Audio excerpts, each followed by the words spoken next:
Hello বন্ধুরা, আজকের নতুন রেসিপি 1 কাপ দুধ আর 2টো ডিম দিয়ে পুডিং।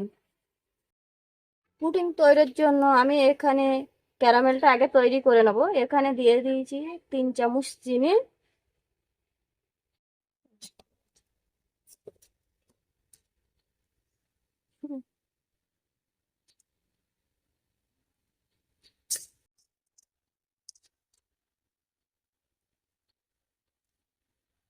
3 চামচ চিনির সঙ্গে আমি এখানে দেবো 1 চামচ জল, কারণ যাতে ক্যারামেলটা চিনিটা ফুটিয়ে হয়ে যাবে।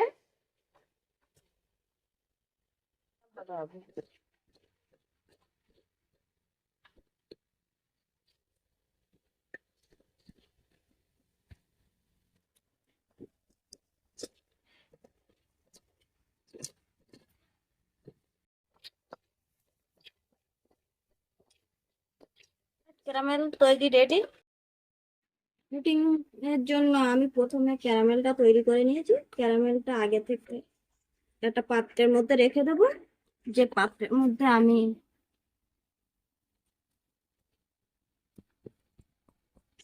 ডিম আর দুধের মিশ্রণটা ঢালবো, সেই পাত্রের মধ্যে আমি এটাকে রেখে দিলাম।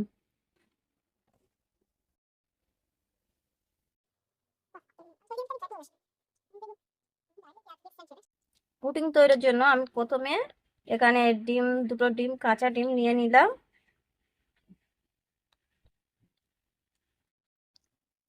এটাকে ভালোভাবে ফেটে নিতে হবে, যাতে যাতে সাদা আর হলুদটা একসঙ্গে মিক্সড হয়।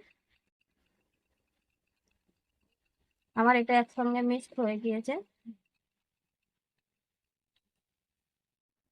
এখানে মিষ্টি হওয়ার জন্য আমি দিয়ে দিলাম 1/2 কাপ চিনি।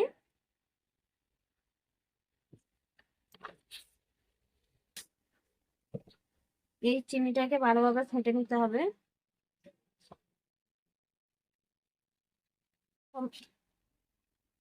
চিনি আর ডিমটা গোলা কমপ্লিট। এবার আমি দিয়ে দেবো 1 কাপ দুধের সঙ্গে আমি মেশাবো। এটা ভালোভাবে আমার ফেটে নিতে হবে, দুটো সেট করে নিতে হবে একসঙ্গে, ডিম আর দুধটাকে।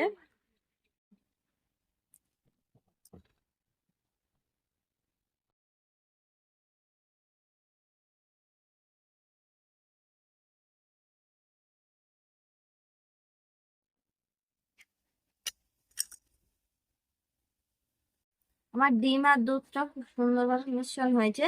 এটাকে আমি আগে থেকে যে ক্যারামেলটা তৈরি তৈরি করে রেখেছিলাম তার মধ্যে ঢেলে দেবো।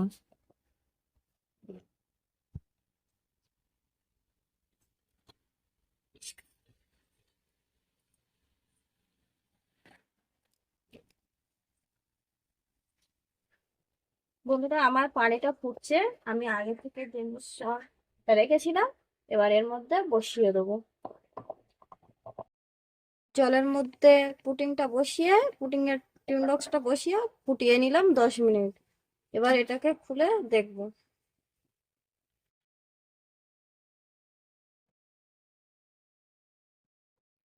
প্রথমে দেখবো একটা কাঠি দিয়ে কাঠের গায়ে কিছু আমার লেগে নেই। যদি কাঠের গায়ে লেগে থাকে তাহলে ভাববে এটা হয়নি, যদি কাঠের গায়ে না থাকে তাহলে ওটা আমার হয়ে গিয়েছে। এখন এটা আমার কমপ্লিট। এবার এটাকে নিয়ে আমি ফ্রিজে 1 ঘন্টা রেখে দেবো। হ্যালো বন্ধুরা, এটা আমি 1 ঘন্টা ফ্রিজের মধ্যে রেখেছিলাম। এটাকে এবার আমি বাটি থেকে এরকম ভাবে কেটে নেবো।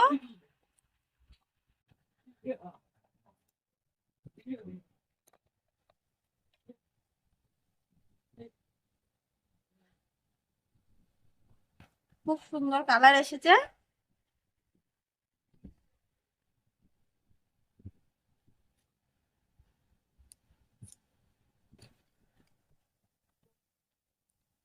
এটা আমি এবার ভিতরটা তোমাদের দেখিয়ে দেবো কত সুন্দর কালার ও কত সুন্দর হয়েছে।